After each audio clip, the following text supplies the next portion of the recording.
Lep pozdrav vsem, lepa razstava, čestitke avtorjem.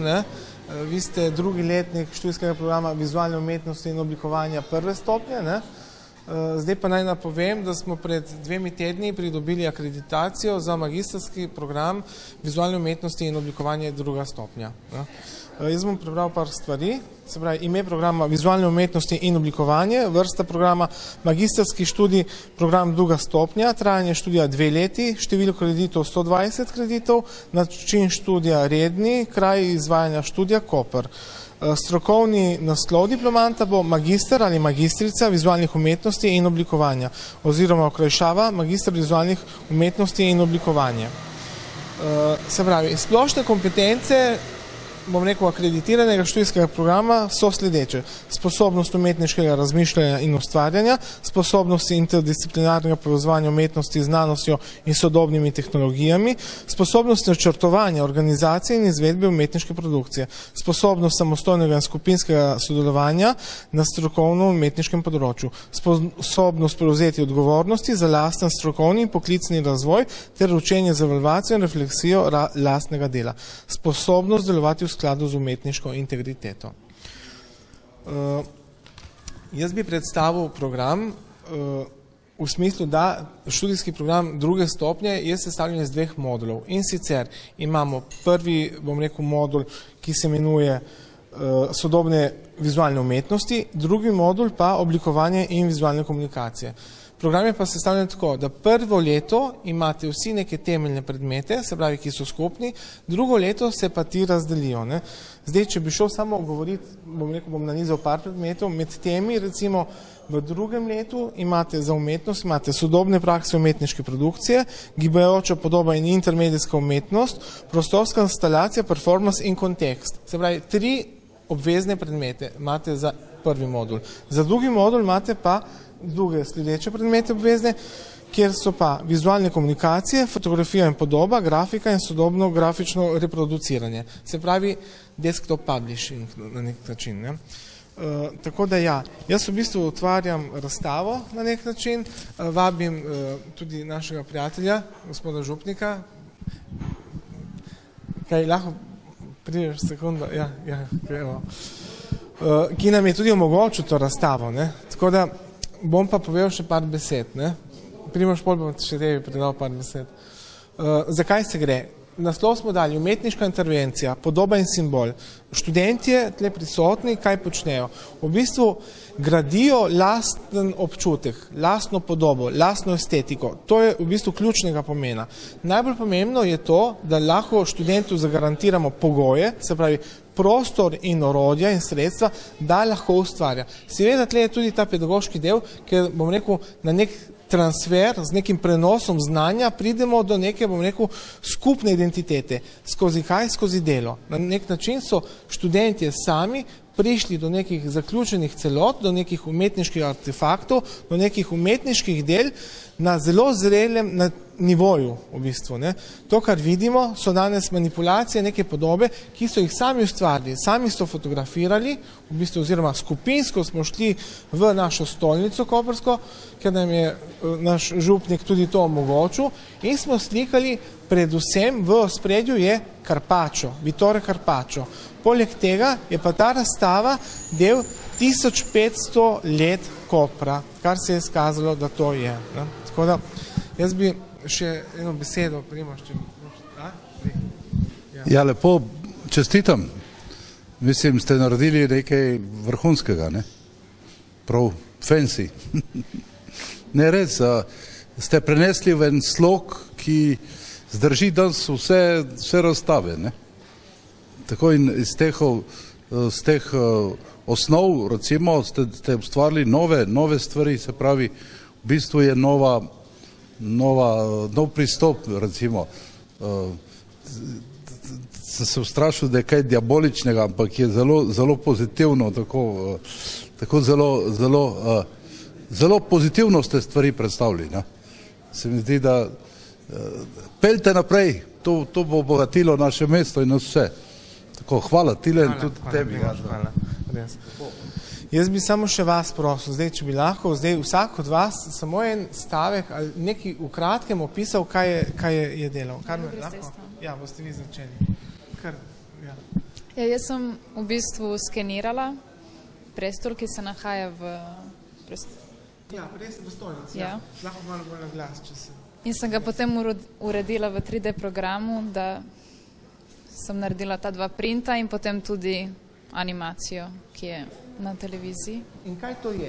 To so likovni elementi. Ne? Se pravi, likovni elementi so del tudi neke likovne teorije. In če gremo analizirati, kaj imamo? Imamo zlato, ki predstavlja rumeno, imamo rdečo, ki predstavlja spet nek brokat, neko, bom rekel, tudi simbolno raven branja, in imamo modro.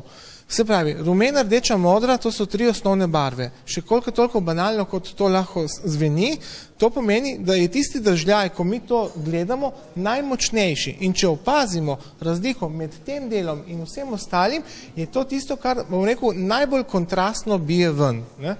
Tako da jaz bom, hvala še enkrat, bom dal Neži. Ja. Jaz sem v bistvu isto pač fotografirala fresko v stolnici in jo obdelala v Photoshopu in se potem igrala z različnimi motivi. Evo, tako smem.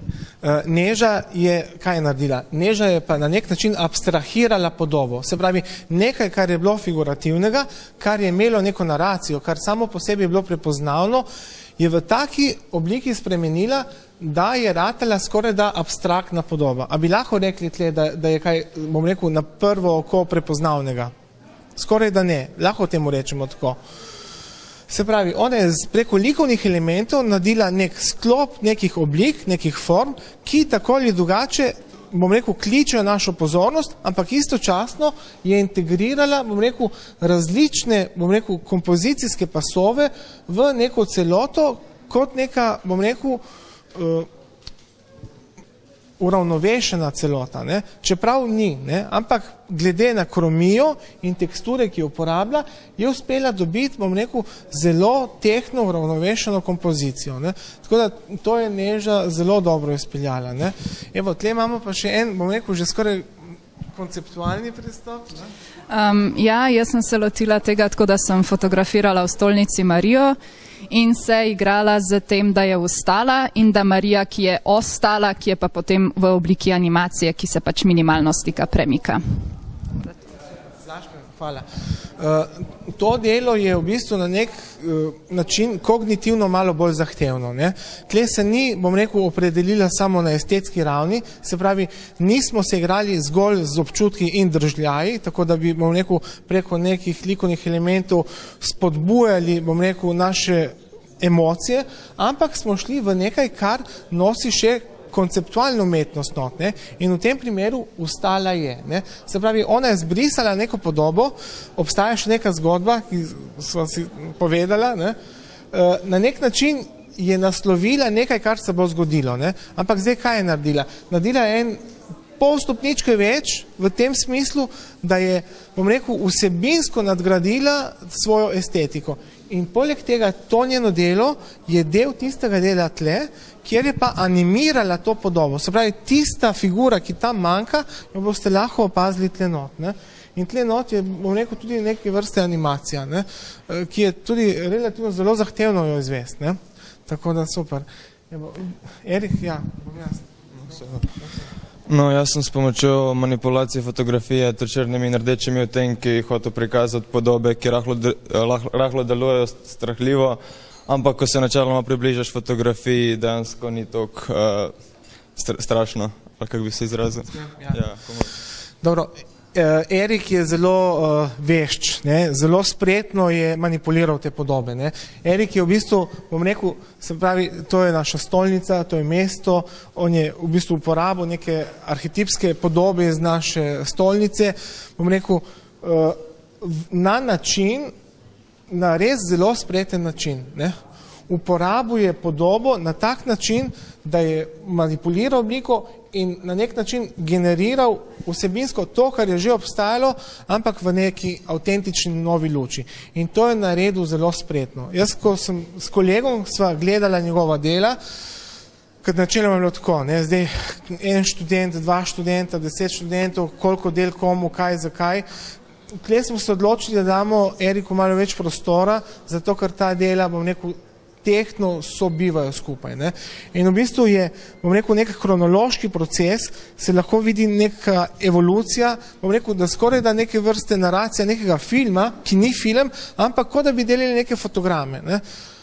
Moram reči, da je to, kar je Erik spravil skupaj in s tem, da je znal ločiti in določiti tudi, se pravi, kompozicijsko neko formo, je to za čestitati, Erik. No? Tako da na nek način je že skoraj samostojna razstava tle not. Ne? Ampak ja, je zelo, zelo dobro to izpostavil in zelo, zelo estetsko tudi naravnal. Kaj to pomeni? To pomeni, da ima zelo prefinjen in razdeljen občutek do forme. Ne? Tako da to je to. Bravo, Erik. Kdo je še ostal? Uroša ni? Boste vi? Ja, veste? Ja. Jaz pa sem fotografirala detajle v cerkvi in s pomočjo fotomanipulacije sem naredila bolj ilustrativno oziroma grafični prikaz. Ja. No, Iva je zdaj tle, gledajte, še koliko toliko lahko zgleda enostavno, ampak je relativno težko dobiti nek karakter. Iva je dobila karakter, bom rekel, ilustracije skozi neko realno zadevo, ne, kar je relativno težko. Ti, da lahko, bom rekel, homogensko, bom rekel, poenostaviš stvari, to je na nek način najtežje. Ne. Tako da, bravo. In v bistvu je prav znala določiti tle, s tem je dovolj. Se pravi, je zamrzala nek trenutek, kad tle zgleda, kot da se bo nekaj odvilo še naprej ali kakorkoli, ampak je naredila dve stvari. Zamrzane pravi trenutek in naredila na nek način svoj lasten karakter, neke, bom rekel, manipulirane ilustracije. Ne. Se pravi, to je bila fotografija in iz fotografije je ona uspela narediti ilustracijo. Ne. Pol imamo tle Uroša, boste vi opisali Uroša? Ja. No, Uroš, zdaj tako, je bilo Koper 1500 let, ne. Uroš je del Kopra, zato se odločil, da da svoj portret. Ne? In kot tak, bom rekel, sobiva s tem in na nek način je spet konceptualno prispeval lasten pristop do dela in lasten prispevek samemu mestu. Ne? Zdaj, te fotografije, to ni kar tako, ne? Te fotografije so bile analogno narejene z fotoaparatom na star način, na film in tako dalje. Ampak ja, gradi spet neko kompozicijo, ki jo upenja v samo mesto. Ne? Tako da, kaj smo, še Tinkaro, ne? No, Tinkara pa je zdaj zadnja. Jaz pa sem se malo poigrala z fotografijo Marije in sem naredila nek zrcalno fotografijo ven iz tega in sem jo spostavila tako, da so zadaj bolj sivine in ona je v barvah. Ja, no, sej, to je zelo na enostaven način to povedala. Ne? Lejte, to je pač dragulj, ki ga naša cerkev tle v Kopru čuva že vrsto stoletij. Ne?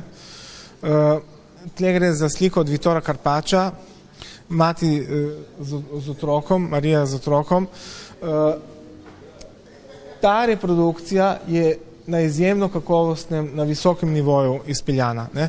To fotografijo izvesti tako, da smo dobili take ostrine, da smo prišli do teksture, da, bom rekel, da smo jo tudi na nek način manipulirali na tak, bom rekel, visokoresolucijski način, je bilo kar izjemno težko. Tudi ta, bom rekel, fajl, če temu rečemo, ta datoteka je 1,5 gigabajtov velika. Ne. Se pravi, ta fotografija je izjemno ogromna. Ne. Mislim, mi bi lahko naredili povečavo čez cel trg in še vedno bi bilo zelo ostro. Ne. Se pravi, to je nekaj, kar pač se zelo težko izvede. Ne.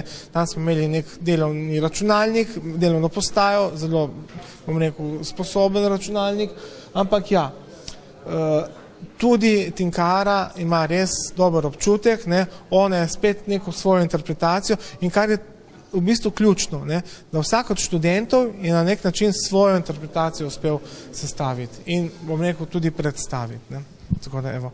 Nič, jaz vam vsem še enkrat čestitam, pozivam še enkrat vse sem, ki ste, bom rekel, tle na steni, ne, in da vas pozdravim. Ne. Ja, kar ples, ne.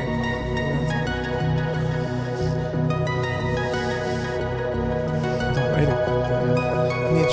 Jaz se vam še enkrat zahvaljujem in odpiram razstavo in res čestitke za razstavo.